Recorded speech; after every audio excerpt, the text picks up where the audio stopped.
खुर्रम सुल्तान और इंसानी भीड़। मैंने आंखें फाड़ कर बेयकीनी से दोहराया। थोड़ी देर पहले मकामी खबरों में बताया गया है कि ब्रुकलिन में किसी शक्युल कल्ब कातिल ने एक टैक्सी में उसके पाकिस्तानी ड्राइवर को गोली मारकर हलाक कर दिया है। मगर इस टैक्सी ड्राइवर से खुर्रम का क्या ताल्लुक? उसे हॉस्टल पहुंचाने वाला टैक्सी ड्राइवर पाकिस्तानी कब था जो तुम इन दोनों बातों को मिला रही हो? यहां भी यूरोप और बरतानिया जैसे तौर तरीके राइज हैं। अवाम से अच्छी या बुरी खबर नहीं छुपाई जाती। खबर के साथ इस मकतूल को भी स्क्रीन पर दिखाया गया था जो चंद घंटे पहले एयरपोर्ट पर खुर्रम सुल्तान को लेने के लिए आया हुआ था। उसे पहचान लेने के बाद मैं वसूख से बात कर रही हूँ। ओह, बेख्तियार मेरे मुंह से एक गहरा सांस आजाद हो गया। मेरी छठी हिस्स बार बार मुझे किसी नामालूम खतरे का एहसास दिला रही थी। मैं हैरान था कि हेरोइन की स्मगलिंग का यह किस्सा इतनी आसानी से कैसे तय हो गया। शायद उसे उसकी नाकामी पर सजाए मौत दी गई है। उसकी मौत के बाद अब खुर्रम सुल्तान की जान को ज्यादा संगीन खतरा लाक है। वीरा पुरतशवीश अंदाज में बोली। मकतूल के बारे में वाकयात मालूम होते ही वो परेशान हो जाएगा। मेरा ख्याल है उसे इसी वक्त फोन करके होशियार कर देना चाहिए। यह हमारी सबसे बड़ी गलती होगी। उसे बेफिक्र और पुरसुकून रहने दो। एयरपोर्ट पर उसने अपने मेजबान का साया तक नहीं देखा था। उसके बाहर आने से पहले ही तुमने उस शख्स को भगा दिया था। तस्वीर क्या, लाश देखकर भी खुर्रम उसे नहीं पहचान सकेगा। यह चक्कर मेरी समझ में नहीं आ रहा। वीरा की तशवीश बदस्तूर बरकरार थी। टैक्सी ड्राइवर के कातिल अब खुर्रम की तलाश में निकलेंगे और वो जरूर मारा जाएगा। शायद ऐसा ना हो। मेरे ज़हन कुछ कड़ियां मिला रहा है। अगर वो दुरुस्त हैं तो फिर ये कुछ और ही मामला है। यानी टैक्सी ड्राइवर के कत्ल का हेरोइन की स्मगलिंग से कोई ताल्लुक नहीं है। जरूर है। मेरा ख्याल है कि मरने वाला मिडल मैन था। ट्रैवल एजेंसी वाले इनाम की मिलीभगत से उसने ये सारा चक्कर चलाया होगा। इनाम मुतमईन होगा कि खुर्रम के जरिए 2 किलो हेरोइन न्यूयॉर्क भेजकर वो पलक झपकते में करोड़पति हो जाएगा। मगर हेरोइन न्यूयॉर्क की किसी दुकान में सजाकर बेची जाने वाली चीज नहीं होती। वीरा मेरी बात काट कर बोली। अगर खरीदार सामने मौजूद ना हो तो ऐसी कीमती मंशियात की वक़्त है नमक के थैले जितनी भी नहीं रहती। इसके सही दाम सही खरीदार ही दे सकता है। गुड। एक मुस्कुराहट के साथ उसकी पूरी बात सुन लेने के बाद मैंने तफरीही लहजा में कहा, मैं भी इसी तरफ आ रहा था। मरने वाले ने हेरोइन का पेशगी सौदा किया हुआ था। हो सकता है कि उसने कोई बड़ी रकम पेशगी भी ले ली हो। परवाज आई तो तुमने उसे ललकार कर बाजी बिगाड़ दी। उसे वापस जाकर घबराहट के आलम में खरीदार को बिला कमौकास हर बात बता दी और उसने मिडल मैन को मरवा दिया। आखिर क्यों? इतनी कड़ियां जोड़ रहे हो तो कत्ल का कोई सबब भी तो सामने आना चाहिए। 2 बातें हो सकती हैं, मैंने सोचते हुए जवाब दिया। वो कोई ज़ेरे ज़मीन गिरोह है तो वो किसी ऐसे आदमी का वजूद बर्दाश्त नहीं करेगा जो इनके असल धंधे से वाकिफ होने के बाद FBI जैसे किसी इदारे की नज़रों में आ गया हो। दूसरा झगड़ा पेशगी दी हुई रकम की वापसी का हो सकता है। हेरोइन हाथ से निकल गई, सौदा मनसूख हो गया, खरीदार ने रकम की तलब की, मकतूल उसे उड़ा चुका था, बात बढ़ गई और मिडलमैन मारा गया। सबसे अच्छी बात यह है कि अब अमेरिका में कोई नहीं जानता कि खुर्रम सुल्तान पाकिस्तान से 2 किलो हेरोइन लेकर न्यूयॉर्क पहुंचने वाला था। मुझे वो लड़का हर खतरे से बाहर नजर आ रहा है। क्या यह मुमकिन नहीं कि उन्होंने मारने से पहले इसे बाज पुरस करके सब कुछ उगलवा लिया हो? वह किस्सा लड़के की बदनीयती या फरार का नहीं था। असल दहशत यह थी कि FBI की एक खातून अफसर ने मकतूल को पहचान लिया था। उसकी वजह से वो भी फंस सकते थे। इस किस्म के मुजरिम अपनी गर्दन बचाने के लिए 2 किलो तो क्या 2 मन हेरोइन पर भी लानत भेज सकते हैं। मेरा ख्याल है कि इस मामले में ब्लैक डैड जरूर मेरी मदद कर सकता है। वो बुढ़ाई। Black dad? ये क्या बला है? मैंने बुरा सा मुंह बनाकर पूछा। तुम्हारी ये खुद कलामी मुझे उलझन में डाल देती है। न्यूयॉर्क कई इंतजामी हिस्सों में बटा हुआ है। इनमें हार्लम सबसे गंदा और खतरनाक इलाका है। मेरी आखिरी मालूमात के मुताबिक ब्लैक डैड इस इलाके का सबसे खतरनाक आदमी हुआ करता था। सलीस उर्दू में तुम इसे न्यूयॉर्क का दादा भी कह सकती थी। अपने नाम की तरह वो यकीनन सियाफाम ही होगा। इसका असल नाम कुछ और ही है। वो अपनी उर्फियत से पहचाना जाता है। वो अपनी माँ की तरह सफ़ेद फाम है, लेकिन उसका बाप नेगरू था। वो मेरी बहुत इज्जत किया करता था। जिमी लॉयड के कत्ल के बाद तुम पूरे यकीन के साथ कोई बात नहीं कह सकती। मैं ब्लैक डैड से जरूर रब्ता करूंगी। वीरा नहीं, उसकी सहेली बनकर मैं उसके दिल का हाल जान सकती हूँ। मेरे अगले रवैये का इन्हिसार उसकी नीयत पर होगा। मैं कमरे में लगे हुए फ़ोन से CSD जोड़ने में मसरूफ़ हो गया। वो काम चंद सेकंड में मुकम्मल हो गया। वीरा करीब खड़ी इस कार्रवाई का जायज़ा ले रही थी। मेरा इरादा आइजक बेल को फ़ोन करने का था, मगर वीरा ब्लैक डैड से बात करने पर मुसर थी। उसका कहना था कि ब्लैक डैड की वफादारियों में तब्दीली ना आ चुकी हो तो हमारे लिए एक मजबूत सहारा साबित हो सकता था। थोड़ी सी बहस के बाद मैंने उसकी जिद के आगे हथियार डाल दिए। वीरा की घिसी पीटी डायरी में उसके भले दिनों के बेशुमार फोन नंबर मौजूद थे। थोड़ी सी तलाश के बाद उसे अपना मतलूबा नंबर मिल गया और वो फोन के करीब बैठ गई। इस तक रसाई कभी भी आसान नहीं रही। मुझे हमेशा एक पासवर्ड देना होता था। खुदा करे कि वो पासवर्ड तब्दील ना हुआ हो, वरना इससे बात नहीं हो सकेगी। उसे नंबर मिलाते हुए कहा। मैं तजस्सुस आमेज खामोशी के साथ उसके चेहरे की तरफ देखता रहा। रिसीवर में घंटी बजने की आवाज इतनी तेज और वाज़ेह थी कि वीरा से कई फुट दूर होने के बावजूद मुझे सुनाई दे रही थी। मैं बहुत तेजी के साथ अपनी जगह छोड़कर वीरा के साथ जा बैठा था ताकि दूसरी तरफ से कही जाने वाली बातें भी बराह रास्त सुन सकूं। पोलर स्टार, ब्लैक डैड से बात करा दो। राब्ता होते ही वीरा ने बदली हुई आवाज में कहा, सॉरी बेबी। नशे में चूर एक भारी मर्दाना आवाज उभरी, दूसरा नंबर लिख लो। यह कहकर वो तेजी से एक फोन नंबर दोहराता चला गया और फिर लाइन बेजान होगी। वीरा ने फोन के करीब पड़े हुए पैड पर वो नंबर लिख लिया और बोली, खुदा का शुक्र है कि पुराना पासवर्ड चल गया। अब किसी न किसी नंबर पर उससे बात हो ही जाएगी। पता नहीं वो आदमी था या छलावा। हर नए नंबर से एक नया फोन नंबर दिया जाता रहा। वो कहीं भी मौजूद नहीं था। 7वीं कोशिश बराबर साबित हुई और फोन रिसीव करने वाली ने लम्हा भर में कॉल ब्लैक डैड को मुंतकिल कर दी। तुम कौन हो? क्या मैं तुमको जानता हूं? रिसीवर पर एक सख्त और भारी मर्दाना आवाज गूंजी। नहीं, मगर तुम इस लाइट को जरूर जानते हो। मैं उसकी सहेली हूं। तुम्हारा नंबर और पासवर्ड उसी ने दिया था। वीरा रुके बगैर एक ही सांस में बोलती चलेगी, ओह मिस लाइट, वो एक अजीम बाप की अजीम बेटी है, मगर वो है कहाँ? वीरा के लिए ब्लैक डैड की जुबान से निकलने वाले इन बेसाख्ता फिक्रों ने उसकी हमदर्दियां वाज़ेह कर दी थी। वो लंदन में है और यहाँ आने के लिए पर तोल रही है। वीरा ने मुझे आंख मारकर माउथ पीस में कहा। ब्लैक डैड के फिक्रे सुनकर उसका चेहरा दमक उठा था। नो, उसे रोक दो। यहाँ का माहौल उसके लिए सख्त खतरनाक है। पुलों के नीचे से बहुत सा पानी बह चुका है। उसके पसीने पर अपना खून बहाने वाले इसकी जान के दुश्मन हो चुके हैं। मेरा पैगाम उसे दे देना। अब ये बता डालो कि तुमने मुझे क्यों फोन किया है। वीरा ने लम्हा भर के लिए खामोश CST की तरफ देखा, फिर अपनी असल आवाज बोली, डैड, मैं खुद तुम्हारे शहर में मौजूद हूँ। Oh no. ब्लैक डैड उसकी बात काट कर बेयकीनी से बोल पड़ा, तुमको अंदाजा नहीं कि यह तुम्हारी जिंदगी की आखिरी गलती भी हो सकती है। जल्द से जल्द यहां से निकल जाओ। शायद मैं भी तुम्हारे लिए कुछ नहीं कर सकूंगा। यहाँ की हर एजेंसी आज तुम्हारे दुश्मनों की पुष्ट पनाह बन चुकी है। हमदर्दी और मशवरे पर मैं तुम्हारी बहुत ममनून हूँ डैड। वीरा ने संजीदगी से कहा, फिलहाल मुझे ब्रुकलिन में होने वाले कत्ल ने परेशान किया हुआ है। मेरे आदमियों के हाथ साफ हैं। वो वीरा की बात काट कर बोल पड़ा, तुम जानती हो कि मैं झूठ नहीं बोलता। मैंने सुना है कि उसे मारने वालों का किसी डेविड स्टार से करीबी मेलजोल है। हो सकता है कि कल तक बहुत कुछ सामने आ जाए। इस बारे में तुम्हारी परेशानी काबिल फहम है। ब्लैक डैड की जुबान से डेविड स्टार का जिक्र सुनकर मेरा दिल बुरी तरह धड़क उठा।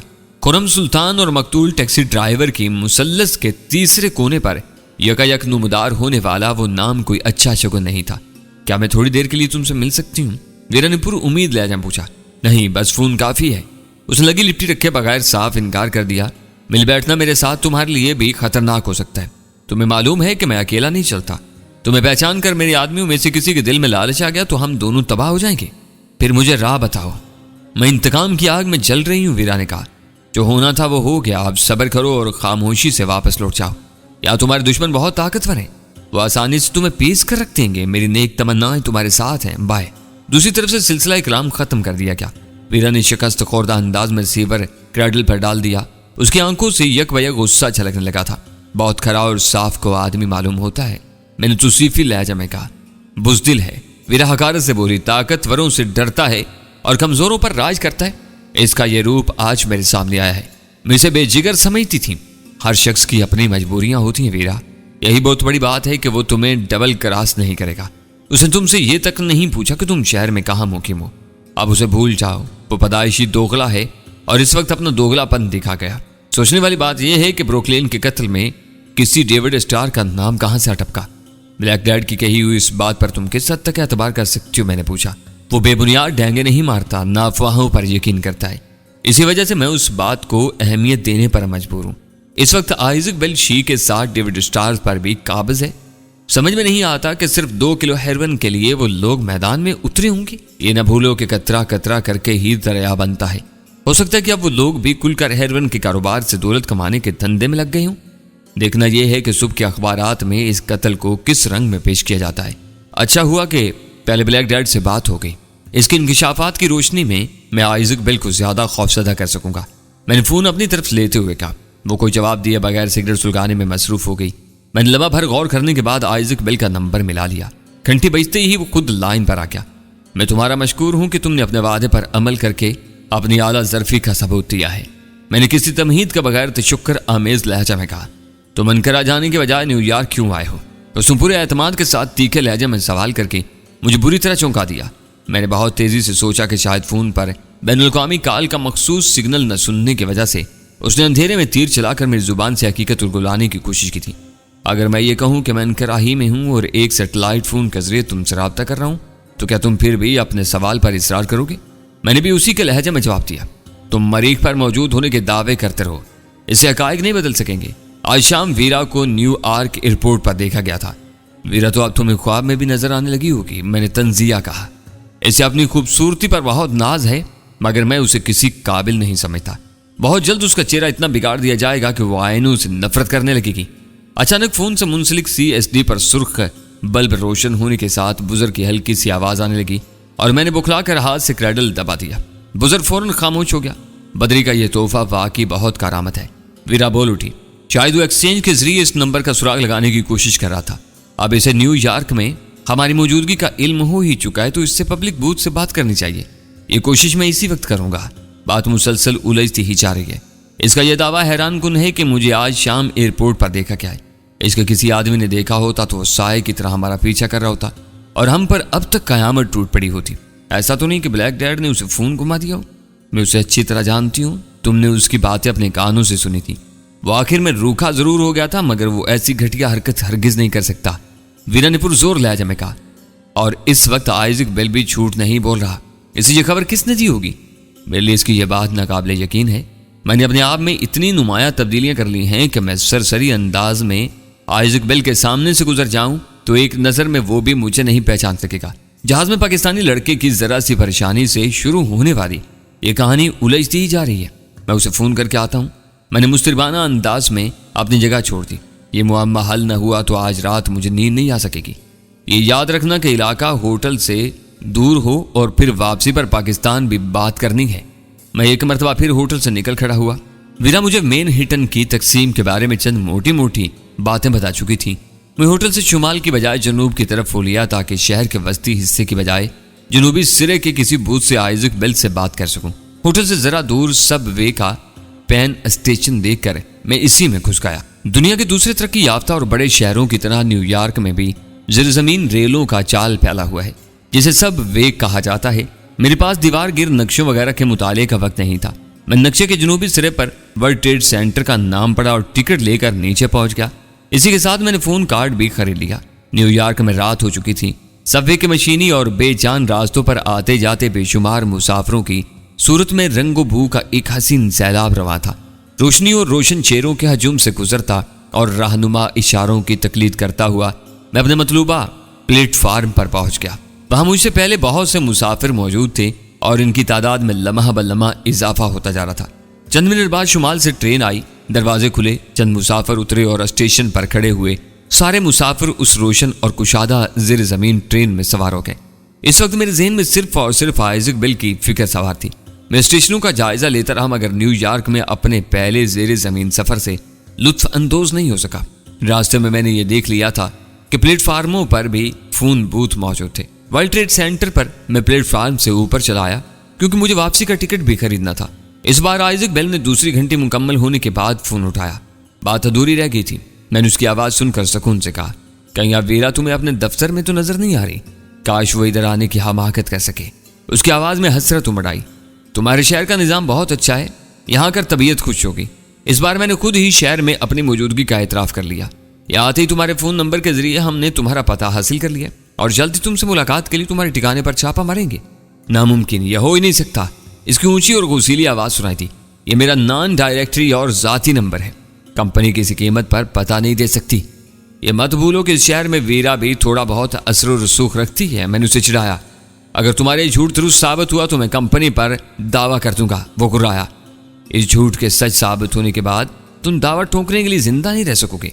बेहतर यही है कि सुबह ये काम कर लेना, वरना मरने के बाद भी पछताते रहोगे। तुम सच्चे हो तो बताओ कि तुम्हें क्या पता दिया गया है। उसकी आवाज़ अहमकाना सी होगी। अभी तुमने खुद कहा था कि वो पता किसी को नहीं दिया जा सकता। मैं कैसे बता सकता हूँ? मैं तुम्हारी किसी बात का एतबार नहीं कर सकता। थोड़ी देर पहले तुम मुझे झुठला रहे थे और अब खुद ही न्यूयॉर्क में मौजूदगी का ऐलान कर रहे हो। शायद मौत की दहशत से तुम्हारा दिमाग चल गया है। तुम्हारी परेशानी दूर करने के लिए मैंने ये ऐलान किया है, वरना मैं इनकराही में हूँ। टीवी पर खबरें या फिर सुबह के अखबार देखकर तुम दोनों के हवास गुम हो जाएंगे। वीरा ने FBI की अफसरी का ढोंग रचाकर जिस टैक्सी ड्राइवर को खौफजदा किया था वो अब इस दुनिया में नहीं है। मुझे मालूम है कि इस खून में तुम्हारे एक डेविड स्टार के हाथ रंगे हुए हैं। हैरत है कि अब तुम्हारे मुअज़्ज़ज़ और बाहैसियत साथी ऐसे घटिया जराइम भी करने लगे हैं। ये कोई जुर्म नहीं है, चिकनी की सजा सिर्फ मौत है। अगर ये मुकर्रर न की जाए तो हर हरीस शख्स वादे तोड़ने पर तुला रहेगा। वैसे इस खून पर खुद मुझे मलाल है।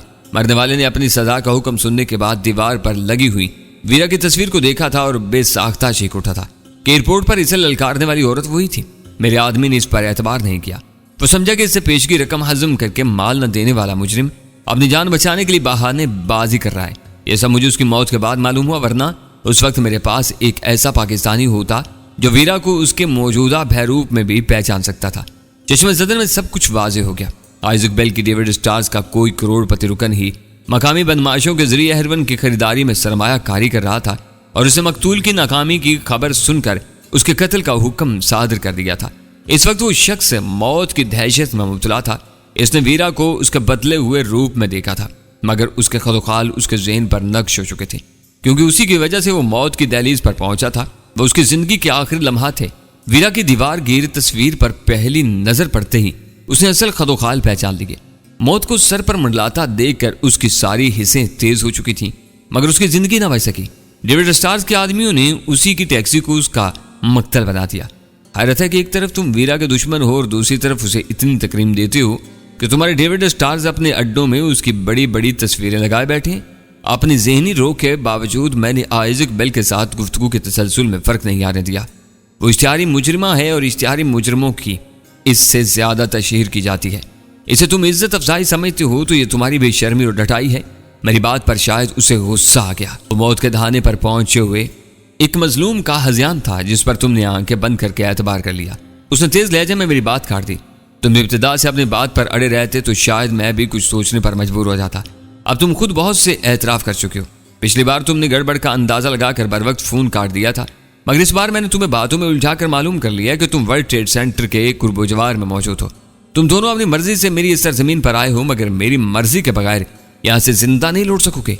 मालूम होता है कि अमेरिका की सदारत अब तुम ही को सौंप दी गई है। मैंने उसका मज़हक्का उड़ाया। सदारत आने जाने वाली चीज़ है। हम 4 बरस की नहीं सदियों की हुक्मरानी के लिए काम कर रहे हैं। बहुत जल्द वो दिन भी तलू होगा जब तुम जैसे बदख्वाहों को अपने सरों में डालने के लिए हमारे जूतों की धूल भी नसीब नहीं होगी। ये तैयारियां उसी दिन मेरे जहन के किसी गोशे में खतरे की घंटी गूंजने लगी। वो बातों को तूल देकर शायद वक्त हासिल करने की कोशिश कर रहा था। इस मोहलत से फायदा उठाकर उसका कोई आदमी इस फोन बूथ तक पहुंच सकता था।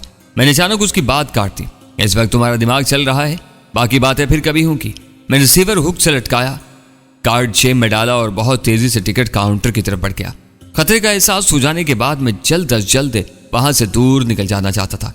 पेन स्टेशन पर सबवे से निकलकर मैं सड़क पर आया तो हवा में खुनकी पैदा हो चुकी थी।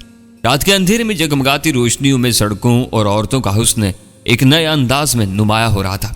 वो न्यूयॉर्क में हमारी पहली रात थी। वीरा मेरी वापसी से पहले होटल की रूम सर्विस को खाने का ऑर्डर दे चुकी थी और फ्लोर किचन में खाना तैयार था। मेरे पहुंचते ही रूम सर्विस की खुश अदाब वेट्रेस से चमकती हुई ट्रे में खाना ले आई। वीरा मेरे पहुंचने से पहले ड्यूटी फ्री स्काई से चुगल कर रही थी। वेट्रेस के चले जाने के बाद मैं खामोशी से खाने की तरफ मुतवज्जा हुआ तो उसने मुझे टोक दिया, ऐसी बेनियाजी दिखाने की कोशिश मत करो, वरना मैं ये ट्रे तुम्हारे मुंह पर उलट दूंगी। खाने के साथ कहानी भी चलती रहेगी। इस वक्त मेरा हाथ न रोको। शहर के 2 चक्करों में जहाज का खाया पिया तक हजम हो चुका है। मैं नरमी से कहा और बात शुरू कर दी। वीरा की तवज्जो खाने से ज्यादा मेरी तरफ मफजूल रही। सुल्तान शाह की बाजियाबी के बाद वो कह चुकी थी कि आइजक बेल जैसे मक्कार आदमी को बातों में उलझा कर अपना उल्लू सीधा करना मेरा ही काम था। और इस बार न्यूयॉर्क में भी यही कुछ हुआ था कि बहुत सी नाकाबिले फहम बातें उसी ने हल की थी। पेन प्लाजा होटल से आइजक बेल को पहली बार फोन करते हुए मेरी नीयत यह थी कि उसे न्यूयॉर्क में अपनी मौजूदगी से आगाह करके इश्तियाल दिलाया जाए ताकि हमें उसकी किसी गलती से फायदा उठाने का भरपूर मौका मिल सके। ये इत्तेफाक था कि बात का रुख बदल गया और वो आखिर तक इसी गलतफहमी में मुबतला रहा कि मैं न्यूयॉर्क में अपनी और वीरा की मौजूदगी छुपाना चाह रहा हूँ, लेकिन उसने अपनी अयारी से मेरी जुबान खुलवा ही ली है। ये दुरुस्त है कि कराची से लंदन के रास्ते न्यूयॉर्क पहुंचने तक हम दोनों ने अपनी असलियत छुपाए रखने के लिए बड़े जतन किए थे और कोशिश सिर्फ इसलिए की गई थी कि न्यूयॉर्क के किसी हवाई अड्डे पर कदम रखते ही हमारे गिरेबानों पर हाथ न डाल दिया जाए। एक बार इस मुल्क में घुस आने के बाद रुपोशी बिल्कुल में मकसद होकर रह गई थी। अमेरिका हुकाम के रिकॉर्ड के मुताबिक हम इस मुल्क में पहुंचे ही नहीं थे। बदले हुए नामों और जाली सफरी दस्तावेजात ने हमारी हर मुश्किल आसान कर दी थी। इसके बाद मैंने सिर्फ आइजक बेल को अपनी मौजूदगी से आगाह किया था।